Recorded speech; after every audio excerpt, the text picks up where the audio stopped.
Mango kulfi একবার এভাবে বানিয়ে খেলে আপনি বাজারের কুলফি ও আইসক্রিম দুটো খাওয়াই বন্ধ করে দেবেন। আর কষ্ট করে বাজারে খেতে যেতে হবে না। একবার বাড়িতে এইভাবে বানিয়ে দেখুন। দেখতে যতটা না সুন্দর হয়েছে, খেতে কিন্তু সত্যি বলতে অনেক সুন্দর হয়েছে। তো তার জন্য এখানে আমি 500 গ্রাম মতো দুধ নিয়েছি। আমাদের বাড়িতে 4টে লোক, আপনারা যেরকম লোকজন সেরকম পরিমাণে দুধ নেবেন।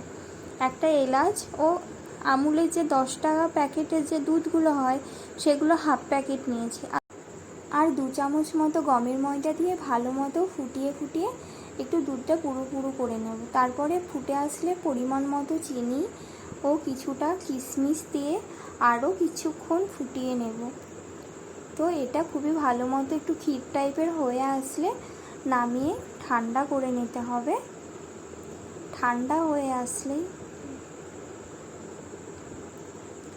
তো দেখো দুধটা ভালো মতো ঠান্ডা হয়ে গেছে। আর আমের আটিটা বার করে নেব। শাঁসটা কিছুটা থাকবে, কিছুটা বার করে নেব। তো তারই মধ্যে আমার যে দুধটা জাল দেওয়া ছিল ওটা দিয়ে সারা রাত্রি ফ্রিজে রেখে দেব। তারপরে সকালবেলায় উঠে আমি বার করেছি। তো তোমরাই দেখো কত সুন্দর জমে গেছে। আর সত্যি কথা বলতে খেতে খুবই সুন্দর হয়েছিল। আমি নিজেও ভাবিনি যে তো তোমরাও ঝটপট এভাবে বানিয়ে ফেলো ম্যাঙ্গো কুলফি। আশা করি এখন সবার বাড়িতে আম আছে। তো আম না থাকলে এমনিও বানাতে পারো, এমনিও খেতে অনেক সুন্দর। বানিয়ে খেয়ে কমেন্ট করে জানিও কিন্তু কেমন হয়েছে। আশা করি তোমাদের সবার ভালো লাগবে। একবার বানিয়ে খেলে তোমাদেরও বারবার খেতে মন চাইবে।